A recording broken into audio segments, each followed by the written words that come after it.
आज की अंतरसदनीय भाषण अर्थात डिक्लेमेशन प्रतियोगिता की सभा में उपस्थित माननीय प्राचार्य महोदया, प्रधानाचार्य, प्रशासनिक अधिकारी, वरिष्ठ अध्यापक, अध्यक्ष महोदय, शिक्षकगण, निर्णायक मंडली और सभी श्रोताओं को मैं अक्षत त्रिपाठी भव्य जंगे हिंदी विभाग की ओर से आप सभी का हार्दिक स्वागत करते हैं।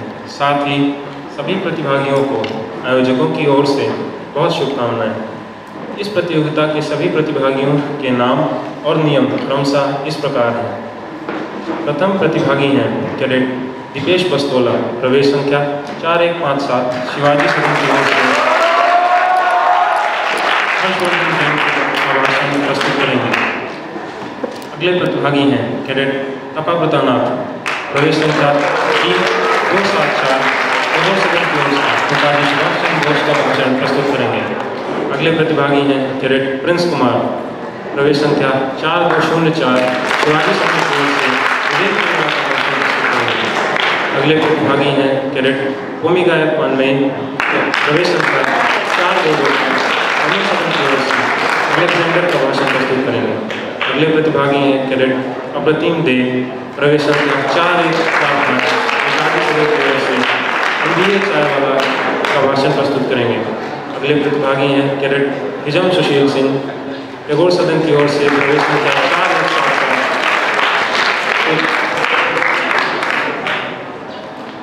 अगले प्रतिभागी हैं कैडेट मेमोटा कृष्णम, प्रवेश संख्या 4309, प्रस्तुत करेंगे। अगले प्रतिभागी हैं कैडेट वरुण प्रधान, प्रवेश संख्या 4193, अंतिम प्रतिभागी हैं कैडेट अभय कुमार माहौल, प्रवेश संख्या 4152, नेताजी सदन की ओर से सोनू शर्मा का भाषण प्रस्तुत करेंगे। आज के इस हिंदी भाषण प्रतियोगिता के कुछ नियम इस प्रकार हैं। प्रत्येक प्रतियोगी को 4 मिनट का समय दिया जाएगा। इस दौरान 2 बार इस तरह घंटी बजेगी। पहली घंटी 3 मिनट पर चेतावनी के लिए बजेगी। दूसरी घंटी इस प्रकार 4 मिनट पर बजेगी। प्रतिभागियों को दिए गए समय का पालन करना होगा। इस प्रतियोगिता के कुल अंक 50 अंक हैं। वे इस प्रकार हैं। कंटेंट अर्थात विषय वस्तु के 10 अंक, डिलीवरी अर्थात प्रतिपादन के 20 अंक, जेस्चर अर्थात अंग विक्षेप के 10 अंक, पोस्चर अर्थात ढंग के 10 अंक, कुल अंक 50। आज के निर्णायक मंडल में हैं मिसेस विदुला अभ्यंकर, प्राचार्य महोदय, सैनिक school Imphal, Mrs Ruma Singh, PRT Hindi SFS, miss सपना, पीआरटी हिंदी एसएफएस। माननीय प्राचार्य महोदय के निर्देश इससे निवेदन करता हूं कि कार्यक्रम को आरंभ करने की अनुमति दें। पहले प्रतिभागी हैं कैडेट दीपेश बस्तोला, कृपया मंच पर आकर अपना भाषण प्रस्तुत करें।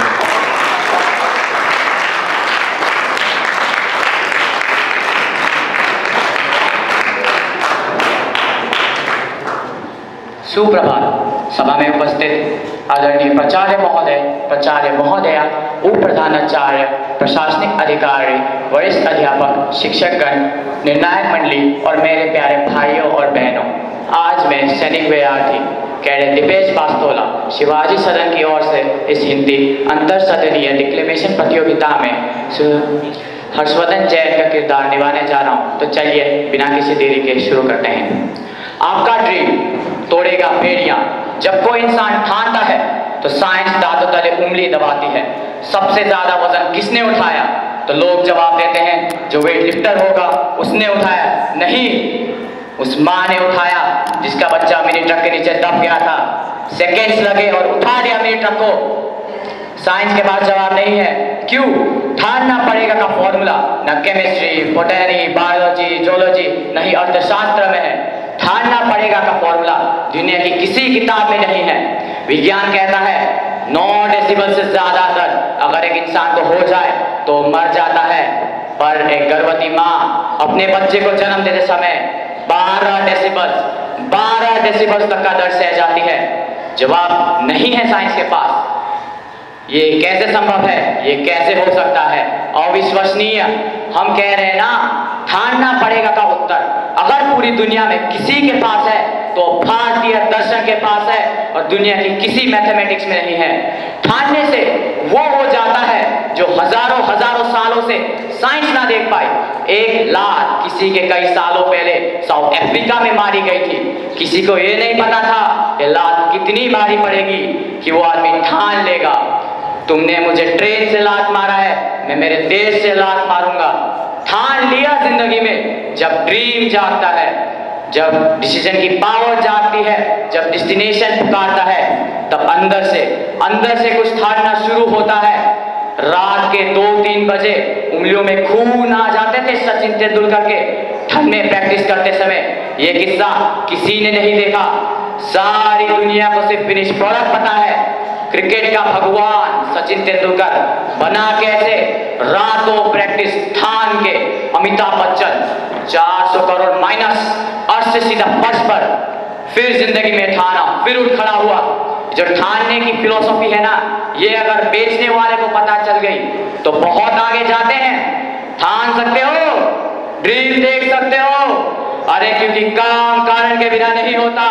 मैं आपसे कहूं कि इस दीवार को तोड़िए, तरीके और बताऊंगा। हथौड़े से तोड़िए, बुलडोजर से तोड़िए, तोड़ेंगे आप भाई साहब? यही मैं अगर आपसे करूं कि इस दीवार के आगे 100 करोड़ रखा है, जो पहले तोड़ेगा उसको मिलेगा। अब तरीके पूछोगे मुझसे, चाहे कोई हथियार से तोड़े, बीवी फेंक के तोड़े, तोड़ोगे ना? पहले कारण नहीं था, अब 100 करोड़ तोड़ भाई तोड़। एक बंदा लेटा हुआ बिस्तर पे, 104 डिग्री बुखार है, उसको जाके बोलोगे चलो भाई घूमने चलते हैं, नहीं भैया हिल नहीं सकता। अरे चल तू चल सकता है, नहीं भैया हिल नहीं सकता, चल नहीं सकता। अरे कारण हो तो तू दौड़ भी सकता है, दौड़ सकता हूं मैं, हिल नहीं सकता, चल नहीं सकता। तुम कह रहे हो मैं दौड़ सकता हूं। और वो जो बंदा बोल रहा था मेरी तरफ पागल था, उसने ठान लिया, ये कह रहा है ये हिल नहीं सकता, चल नहीं सकता, ये दौड़ सकता है। उसके पीछे बुलडॉग छोटा बुलडॉग पता है, बुलडॉग इमेजिन कर सकते हो? जहां छुप के जाएगा ना 8 इंच का गोला करके जाएगा। तो जो आदमी 104 डिग्री बुखार में हिल नहीं रहा था, चल नहीं रहा था, अब ऐसा दौड़ रहा है कि रुक नहीं रहा। क्यों? क्योंकि पहले दौड़ने का कारण नहीं था, अब रुकने का कारण नहीं है। क्योंकि जो बेड में लेटने का दर्द था वो 8 इंच के दर्द से बड़ा नहीं है, इसलिए ठानना तो पड़ेगा। धन्यवाद।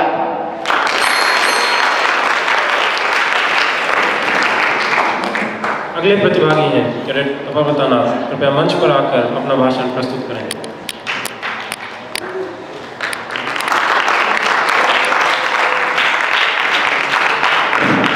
सुप्रभात। सभा में उपस्थित आदरणीय प्राचार्य महोदय, उप प्रधानाचार्य, प्रशासनिक अधिकारी, वरिष्ठ अध्यापक, निर्णायक मंडल, शिक्षकगण, बहनों और भाइयों और मेरे प्यारे मित्रों, आज मैं कैडेट तपाब्रता नाथ प्रवेश संख्या D274 कक्षा 9 टैगोर सदन की ओर से आज की इस हिंदी भाषण प्रतियोगिता में भाग लेते हुए भारत के प्रसिद्ध स्वतंत्र सेनानी नेताजी सुभाष चंद्र बोस का भाषण प्रस्तुत करने जा रहा हूं। 1943 में जब नेताजी सुभाष चंद्र बोस को आजाद हिंद फौज का नेता चुना गया था, तब उन्होंने यह भाषण दिया था। तो प्रस्तुत है नेताजी सुभाष चंद्र बोस का भाषण। श्री रासबिहारी जी बोस, पूर्वी एशिया के जंग आजादी के नुमाइंदों, बहनों और भाइयों, सबसे पहले मैं आप लोगों के दिल इस्तकबाल के लिए और साथ ही साथ आपने जो मुझको पूर्वी एशिया की जंग आजादी का नेता बनाया, उसके लिए भी आप लोगों का तहे दिल से शुक्रिया अदा करता हूँ। क्योंकि अब ये वक्त निहायत ही नाजुक है, मैं इस जिम्मेदारी को कबूल करता हूँ, लेकिन निहायत नम्रता के साथ, और भगवान से दुआ मांगता हूँ कि उन्होंने हमें वो ताकत, वो जोश और वो बहादुरी दे, जिससे हम अपनी हमवतनों की पूरी मर्जी के मुताबिक लड़ाई लड़े और हिंदुस्तान को आजाद कराए। हमें अगर ये काम करना है, इस ब्रिटिश दौर में अगर फ्री इंडिया देखना है, तो ये इंडिया के बाहर से हो सकता है, अंदर से नहीं हो सकता। आप देखेंगे कि दुनिया की तारीख में ये कोई नई बात नहीं है। रूस के इनकलाब की इस जंग में सोवियत ने क्या किया था? उन्होंने पेरिस, लंदन में जाकर पहली मर्तबा अपना वर्चस्व कायम किया था। इसको मैं मिसाल के रूप में कह सकता हूँ कि तारीख ही कुछ नई चीज नहीं है, लेकिन हिंदुस्तान की तारीख में ये नई बात है। और हम हमारे हमवतनों तुम्हारे लिए करना है, लेकिन हमारी अंदरूनी हार कहती है नहीं कर सकते, मगर हमें करना है। लेकिन इस हुकूमत का क्या मतलब? सिर्फ लड़ना और फर्ज अदा करना। हमारे सामने सिर्फ एक ही प्रोग्राम रहेगा, फाइटिंग प्रोग्राम, लड़ाई से इंसाफ करना, लड़ाई से इंसाफ करना, लड़ाई शुरू कर देना और कामयाब होना। जब हम फिर लाल किले दिल्ली में जाकर वहां हमारी विक्ट्री परेड करेंगे, इस रास्ते तक अब सबके खातिर हमें अपना खून बहाना है, हमें कुर्बानी देना है, सब रुकावटें का सामना करना है, आखिर में हमें कामयाबी मिल सकेगी। इस रास्ते में हम क्या देखेंगे? हम खुद गुलाम हैं, हमारे हाथ में है क्या? हमारे रास्ते में आएंगी भूख, प्यास, तकलीफें, मुसीबतें, मौत। कोई नहीं कह सकता इस जंग में कितने लोग शामिल होंगे, उनसे कितने लोग निकलेंगे जिंदा बच के। कोई बात नहीं है हम जिंदा रहेंगे या मरेंगे, कोई बात नहीं है।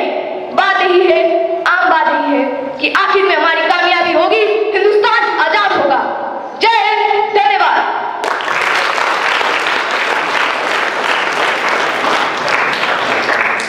अगले प्रतिभागी हैं कैडेट प्रिंस कुमार। कृपया मंच पर आकर अपना भाषण प्रस्तुत करें।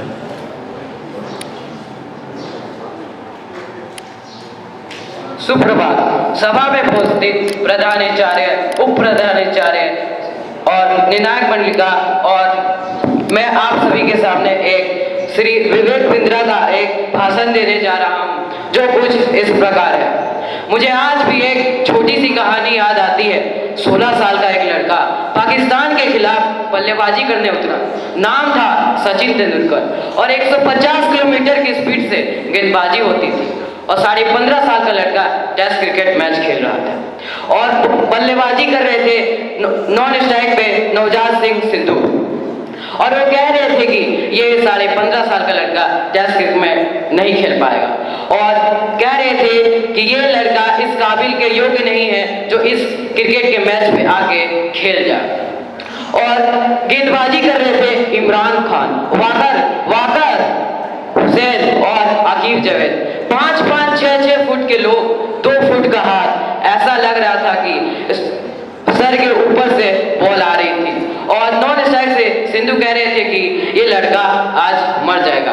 पाकिस्तान के अंदर मैच था, ऐसा लग रहा था कि पाकिस्तान के लोग 15.5 साल के लड़के को खा जाएंगे। 4 लोग आउट हो चुके थे, 5वां दिन था, टूटी हुई पिच थी और सिद्धू ने सचिन को ऑल द बेस्ट बोला और पहली ही गेंद जूम करके आती है, उसको कुछ दिखाई नहीं दिया और दूसरी बॉल बाउंस आई। इसने पुल करने की कोशिश की, फटाक से नाक पे लगी, नाक खून का फवारा निकला, गिर गया था नीचे, मर गया। ऐसा लग रहा था कि मरने के लोग हैं। फिर सिद्धू ने स्ट्रेचर को बुलाया। जब तक स्ट्रेचर आता फिजियोथेरेपिस्ट आ चुके थे।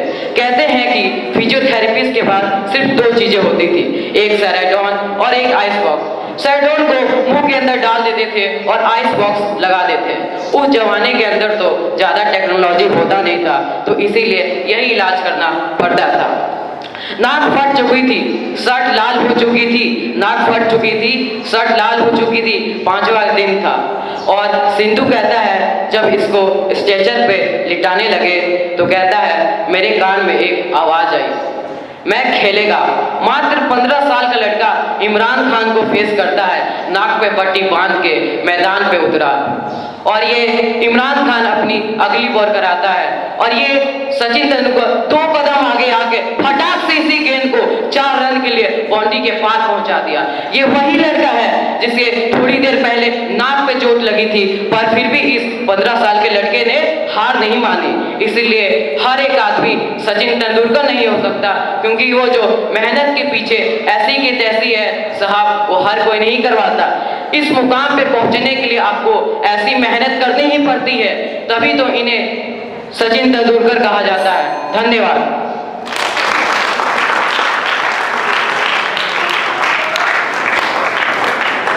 अगले प्रतिभागी हैं कौमी गायक अन्मय। कृपया मंच पर आकर अपना भाषण प्रस्तुत करें। सुप्रभात। आज के के अंदर सदनीय हिंदी डिक्लेमेशन प्रतियोगिता के सभा में उपस्थित आदरणीय प्राचार्य महोदय, उप प्रधानाचार्य, प्रशासनिक अधिकारी जी, वरिष्ठ अध्यापक, निर्णायक मंडल, शिक्षकगण एवं मेरे प्रिय भाइयों बहनों और मित्रों, आप सभी को मेरे प्रणाम। आज मैं कैडेट ओबिगाई पानवे प्रवेश संख्या 4228 कक्षा आरपी पर रमन साधन की ओर से आप सभी के समक्ष सिकंदर का किरदार निभाने जा रहा हूं, जो सिकंदर अंग्रेजी में अलेक्जेंडर द ग्रेट के नाम से जाना जाता है। उनके स्वप्न था कि पूरी दुनिया को विजय प्राप्त करना। उन्होंने यह शपथ तब ली थी जब उनके पिता फिलिप फरस के देहांत के बाद सिंहासन पर विराजमान हुआ था। इसी के साथ प्रस्तुत है एक पिता और उसके बेटे के बीच रिश्ता सिर्फ खून का ही नहीं, ख्वाब का भी है। पिता वो ख्वाब देखती है और उस ख्वाब को उसके बेटे साकार करती है। मेरे पिता महरूम साहब फिलिप का ख्वाब था कि फरस मैसिडोनिया के परिचम तले में हो। मैं सिकंदर उस ख्वाब को जरूर पूरा करूंगा, मगर उसके पहले मैं बता दूं कि मैसिडोनिया के लिए मेरे ख्वाब क्या है। मेरे ख्वाब मैसिडोनिया का तो बहुत बड़े हैं। जब इन दो आंखों में पूरी दुनिया समा सकती है तो हम क्यों ख्वाब देखने से क्यों डरें, हम क्यों ख्वाब छोटे देखें। इसलिए मेरे ख्वाब बड़े हैं। मेरे ख्वाब है कि पूरी दुनिया को मैसिडोनिया के सामने झुकाना और दुनिया के उस छोर तक अपने हुकूमत कायम करना जहां सूरज उगता है, जहां फिलिप फरस नहीं जा सका। इस बात का अफसोस है मुझे, मगर मैं सिकंदर उस भारत तक नहीं, भारत तक जाऊंगा ताकि पूरी दुनिया याद रख सके कि सूरज उगता भी सिकंदर की हुकूमत में था और सूरज डूबता भी सिकंदर की हुकूमत में था। मैं शेरों की उस सेना से नहीं डरता जिनका नेता एक भेड़िया हो, बल्कि मैं भेड़ियों की उस सेना से डरता हूं जिनका नेता एक शेर हो। मेरे इस ख्वाब में आने वाली हर बदाई का विनाश निश्चित है। मेरे सामने उठाने वाले हर आवाज को खामोश होना होगा और मेरे दुश्मन बनने का ख्वाब देखने वाली हर आंखों को बंद होना होगा।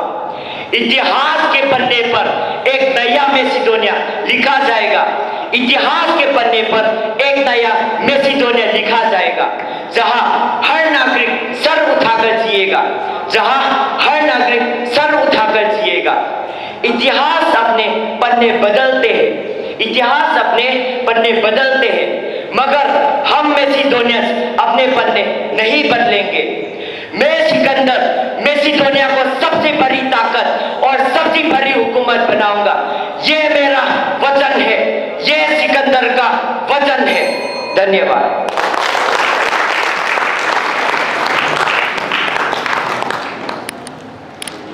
अगले प्रतिभागी हैं कैडेट प्रतिम दे, वह मंच पर आकर अपना भाषण प्रस्तुत करें।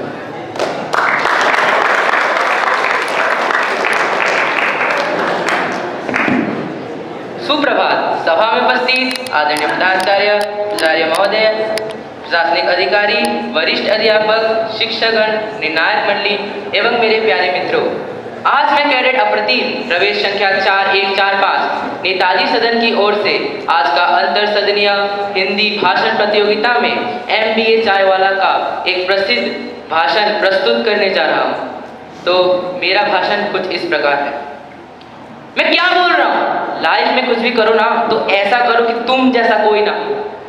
भैया पहली बार जब चाय का ठेला 2 साल का खत्म किया तो मैंने कहा अब थोड़ा अपग्रेड होते हैं, एक कैफे ले लेते हैं।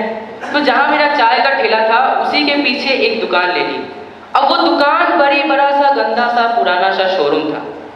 वहाँ पे दुकानें बिल्कुल रद्दी के भाव किराए पर मिल रही थी। जो दुकान का वैल्यू मैंने 25 से 30 हजार कर दी, वो मेरे को 8,000 रुपये में मिल रही थी। पर सच तो ये है कि उस टाइम मेरी औकात नहीं थी उस किराए को भरने की। तो बात कुछ ऐसा है कि मेरी जो शटर थी दुकान की वो बिल्कुल कड़क से चल रही थी, ऊपर नीचे नहीं हो रही थी। तो क्या हुआ कि एक बंदा आया ऑयल लेके पैशन प्लस गाड़ी पे, वो मेरे पास आया, मैं दुकान खोल रहा हूँ। उसने बोला भैया देखना हो शटर ढीला कर देता हूँ। उसने ऐसे ऐसे किया, शटर नहीं खुल रहा। अब उसने थोड़ा ग्रीस लगाया, ऑयल लगाया, इधर ठोका उधर 4 हथौड़ी मारी। अब शटर एक हाथ से ऊपर जा रही है और नीचे आ रही है। जो शटर मेरी दुकान की नहीं खुल रही थी, शटर ऐसे शटर वैसे। उसने मेरे से 300 रुपये लिए। अब उसने मुझे क्या बोला कि मैं दिन भर में से 25 से 30 शटर सुधारता हूँ। तो दिन का कितना हो गया? 25 × 300 7,500 रुपये रोज। और महीने का कितना हो गया? 7,500 × 330 2,25,000 रुपये। क्या आप में से कोई करेगा ये काम? हमें तो बीपीओ में जॉब करनी है, हमें तो केपीओ में कॉलिंग करनी है, एसी में बैठना है। आपके चाय वाले, आपके मोमोज वाले, आपका पोहा जलेबी वाले, बुरा मत मानना, पर हो सकता है हमारे माँ बाप से ज्यादा कमा रहे हो। तो point of discussion here is कि हमारे हिंदुस्तान में एक ऐसा गंदा जहर फैलाया गया है काम को लेकर कि अगर कोई एसी में बैठ के प्रोफेसर बन जाए तो वो गलत, और अगर कोई रोड साइड में महीने का 5 लाख रुपए कमाए तो वो भी गलत।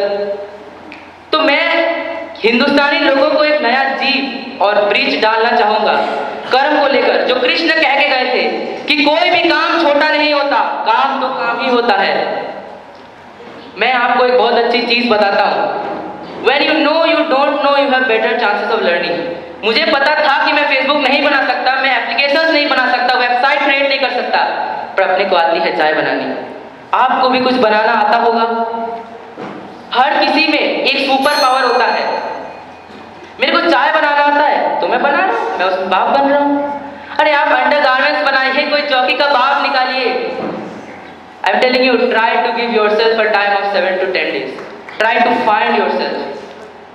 तो पॉइंट हियर इज कि हम ऐसे एक सुपर पावर के चक्कर में इतने साल गंवा देते हैं कि कोई ऐसा जादू की छड़ी आएगी और जीवन पलट देगी, और ऐसा कभी नहीं होगा।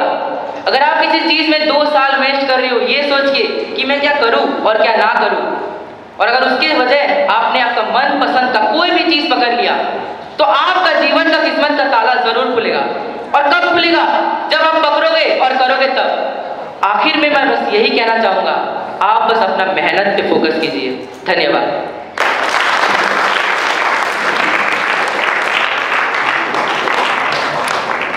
अगले प्रतिभागी हैं कैडेट हिजम सुशील सिंह। कृपया मंच पर आकर अपना भाषण प्रस्तुत करें।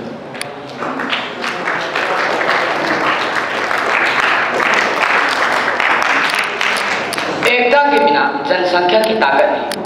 सुप्रभात। सभा में उपस्थित माननीय प्राचार्य महोदय, प्रधानाचार्य, उप प्रधानाचार्य, प्रशासनिक अधिकारी, वरिष्ठ अध्यापक, जूरी मेंबर और सभा में उपस्थित आप सभी को मेरा नमस्कार। मैं कैडेट हिजम सुशील सिंह, प्रवेश संख्या 4177 टैगोर सदन की ओर से आज आप सभी के सामने डिक्लेमेशन में भाग ले रहा हूँ। आज मैं जिनका किरदार निभाने जा रहा हूँ उनका नाम है सरदार वल्लभ भाई पटेल। मैं अपने स्पीच को शुरू करने से पहले उनके बारे में 2 शब्द बोलना चाहूँगा। सरदार वल्लभ भाई पटेल, भारत के लोग उन्हें लोह पुरुष के नाम से भी जानते थे। लोग ये भी कहते थे कि अगर स्वतंत्र भारत का पहला राष्ट्रपति वो होता तो भारत और पाकिस्तान का बंटवारा नहीं होता।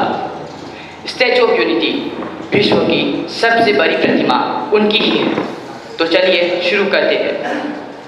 अगर तुम चाहते हो कि मैं आपसे अंग्रेजी में बात करूं तो मैं आपके आज्ञा का पालन करूंगा, परंतु मुझसे ये लिख के ले लो कि तुम्हें हमारे राष्ट्रभाषा में बोलने में देर ना लगेगी।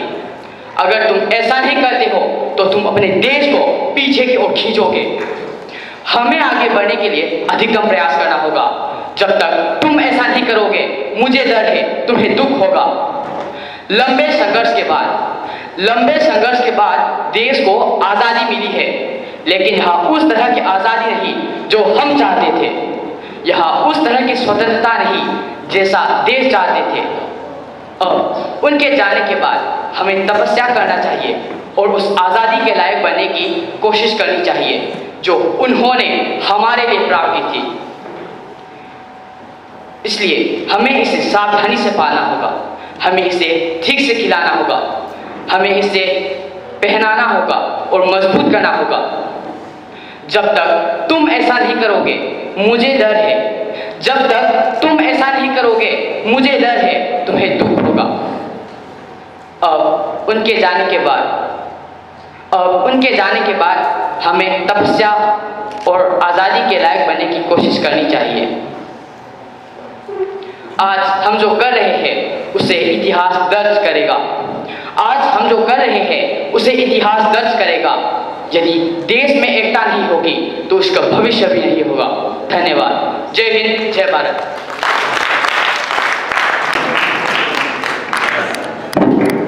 सुप्रभात। आदरणीय प्राचार्य महोदया, प्राचार्य महोदय, उप प्रधानाचार्य, प्रशासनिक अधिकारी, वरिष्ठ अध्यापक, शिक्षकगण, निर्णायक मंडल एवं मेरे प्यारे भाइयों, बहनों और सहपाठियों, आप सबको मेरा नमस्कार। मैं मेमोता किसाम टिकेंद्रजीत सदन के ओर से आज के अंतर सदनीय हिंदी भाषण प्रतियोगिता में भारत के सबसे पहली महिला प्रधानमंत्री श्रीमती प्रियदर्शिनी गांधी, जिसे हम इंदिरा गांधी के नाम से याद करते हैं, उनके द्वारा दिए गए एक महत्वपूर्ण भाषण को आप सबके समक्ष प्रस्तुत करने जा रही हूँ। तो प्रस्तुत है मेरा भाषण। भारत के निवासी मेरे भाइयों, बहनों और प्यारे बच्चों, जब भी मैं यहाँ राष्ट्रीय झंडा फहराती हूँ तो उस दिन की याद आती है जब पहली बार आज़ाद भारत का झंडा यहाँ पंडित जवाहरलाल नेहरू जी ने फहराया था। प्यारे भारतवासियों, आज हम जिस आज़ाद देश में हैं, इस आज़ादी के लिए हमारे पूर्वजों ने त्याग और बलिदान दिए हैं।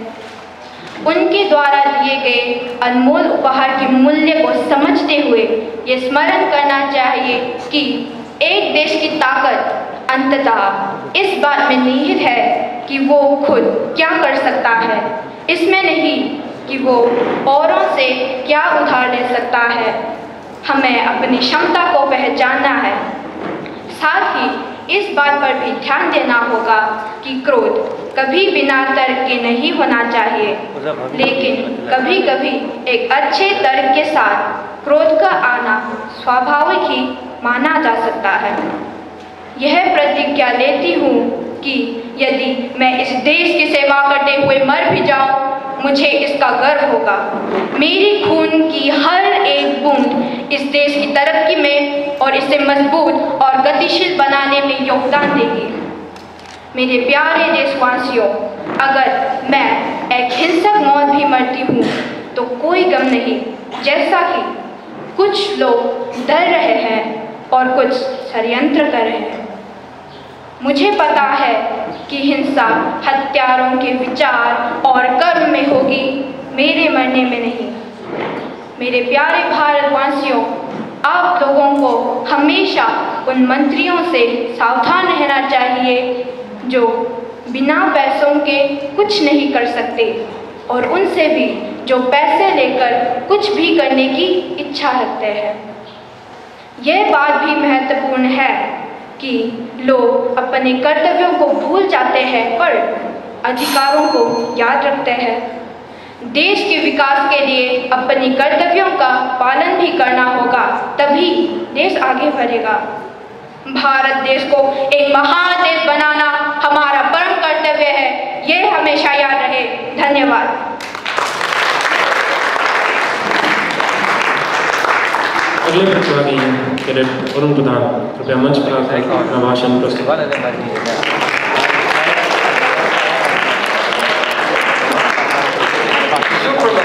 आज के अंतर सदनीय हिंदी डिक्लेमेशन प्रतियोगिता के सभा में उपस्थित आदरणीय प्राचार्य महोदय, उप प्रधानाचार्य, प्रशासनिक अधिकारी जी, वरिष्ठ अध्यापक, निर्णायक मंडल, शिक्षकगण एवं मेरे प्रिय भाइयों, बहनों और मित्रों, आप सभी को मेरा प्रणाम। मैं कैडेट वरुण प्रधान, प्रवेश संख्या 4193, कक्षा 8वीं अ, रमन सदन की ओर से भारत के स्वतंत्रता आंदोलन के क्रांतिकारी सरदार भगत सिंह का भूमिका निभाने जा रहा हूँ। सरदार भगत सिंह ने यह भाषण इंसानी जिंदगी में स्वतंत्रता का महत्व क्या मायने रखता है यह बताया गया है।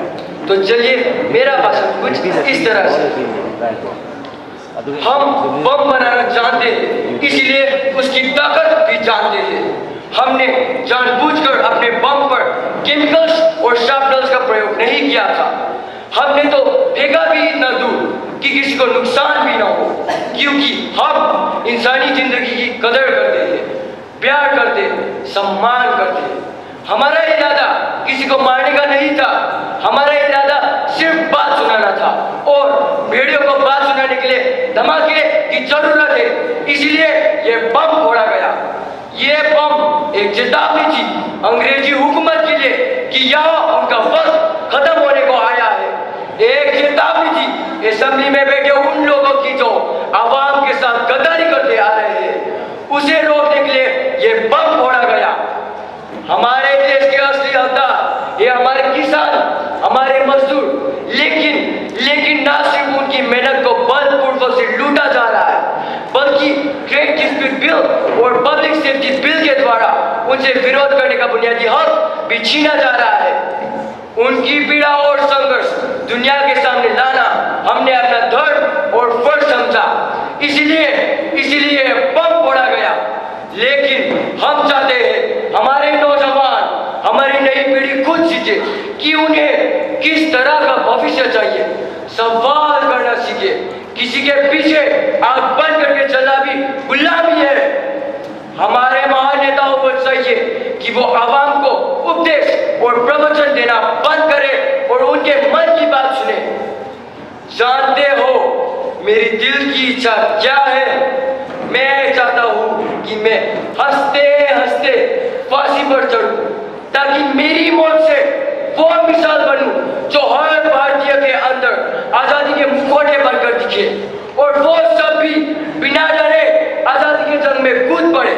अगर ऐसा हुआ तो उस आजाद भारत का सपना जो हमने देखा है वह जरूर पूरा होगा, जहां कोई किसी का गुलाम नहीं होगा।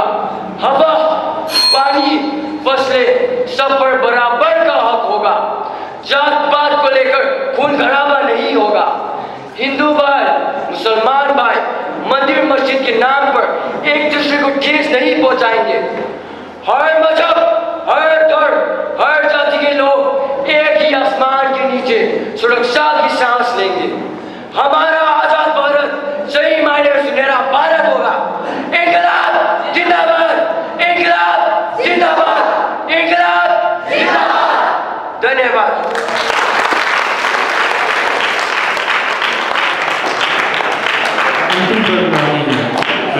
अभय कुमार माहू कृपया मंच पर आकर अपना भाषण प्रस्तुत करें। सुप्रभात। सभा में उपस्थित आदरणीय प्रधानाचार्य, उप प्रधानाचार्य, प्रशासनिक अधिकारी, वरिष्ठ अध्यापक, शिक्षकगण, निर्णायक मंडली और मेरे प्यारे भाइयों और बहनों को मेरा सादर नमस्कार। मैं सैनिक विद्यार्थी कैडेट अभय कुमार माहू प्रवेश संख्या 4159 नेताजी सदन की ओर से आज के हिंदी भाषण प्रतियोगिता में सोनू शर्मा का भाषण देने जा रहा हूँ, जो कुछ इस प्रकार है। अपने आप को जलाने का उदाहरण है ये, अपने आप को तबाह करने का उदाहरण है ये। कैसे जला दिया कुछ ने अपने आप को। प्रकृति बहुत कुछ सिखाती है, हमारी आंखों के सामने बहुत कुछ घटित हो रहा है। हम अब भी क्या है, हम समझ ही नहीं पा रहे हैं कि प्रकृति रोज सिखा रही है। लेकिन एक कहानी सुनाता हूं आपको। बर्ड किंगडम का राजा है ये, ईगल। प्रकृति रोज सिखाती है, अगर आपको ईगल बनना है, if you want to become eagle, आपको जलना पड़ेगा। इसकी 70 साल औसतन उम्र होती है, 70 साल इसकी उम्र होती है सर। इसकी कहानी का ट्विस्ट क्या है, जब ये 40 साल का होता है, इसकी जो चोंच होती है जिससे शिकार करता है वो आगे से मुड़ जाती है, बैंड हो जाती है, सॉफ्ट हो जाती है, शिकार नहीं कर पाता। व्हेन ही रीच 40, इसकी चोंच बैंड हो जाती है, सॉफ्ट हो जाती है, शिकार कर करके फिर शिकार नहीं कर पाता।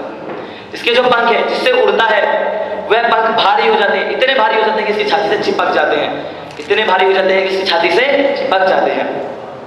इसका जो पैर है जिससे झपट्टा मारता है वो नाखून टेढ़े हो जाते हैं, कर करके 40 साल। अब इसके पास चॉइस रहती है कि 40 साल के बाद मर जाए, क्योंकि उड़ सकता है नहीं, शिकार कर नहीं सकता, पंख भारी हो गए, उड़ना दिक्कत है। शिकार कर नहीं सकता क्योंकि पैर के पंजे टेढ़े हो गए हैं। अगर शिकार पकड़ भी ले तो उसे अपनी चोट से मार नहीं सकता। अब इसके पास चॉइस रहती है कि 40 साल के बाद मर ही जाए। लेकिन मैं आपको एक बात बताना चाहूंगा, प्रकृति हमें सिखाती है कि ईगल ऐसा नहीं करता। 40 साल की उम्र में अपने एरिया की सबसे ऊंची चोटी पे चला जाता है और वो जो चोंच होती है उसे सामने वाले पत्थर पर मारना शुरू करता है। और जब वो चोंच सामने वाले पत्थर पर मारी जाती है उसे पीड़ा होती है, वह पीड़ा को सहता है, मारता रहता है, पत्थर पर मारता रहता है, खून निकलता है, लहू लुहान हो जाता है, दर्द से मर रहा होता है, लेकिन मारता रहता है और तोड़ देता है उस चोंच को। बहुत पीड़ादायक होती है ये कहानी। तोड़ता इसलिए क्योंकि वह चोंच प्रकृति नई चोंच देगी। हर ईगल की जिंदगी में ये दिन आता है। सेम कहानी होती है। इसके जो पंख रहते हैं उन्हें अपनी नई चोंच से तोड़ता है, अपने ही जिस्म से उखाड़ता है। भयंकर पीड़ा होती है, भयंकर। इसके जो पंजे रहते हैं उन्हें शीला पर रगड़ के तोड़ देता है। तो प्रकृति हमें सिखाती है कि ईगल 40 साल के प्रोसेस के 6 महीने बाद वह एक नया ईगल होकर निकलता है और आहुति तो देनी ही पड़ेगी। चॉइस आपकी है, आज, कल, परसों। मैं आपको एक बात फिर बताऊंगा, अगर आज अनकंफर्टेबल हो जाओगे तो जिंदगी कंफर्टेबल हो जाएगी, और अगर आज कंफर्टेबल हो जाओगे जिंदगी अनकंफर्टेबल हो जाएगी, और अगर आज अनकंफर्टेबल हो गए तो जिंदगी कंफर्टेबल हो जाएगी। यही है प्रकृति का विधान।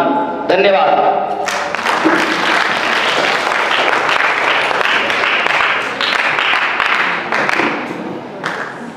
अगले कार्यक्रम के लिए हम अंग्रेजी विभाग को सौंपते हैं।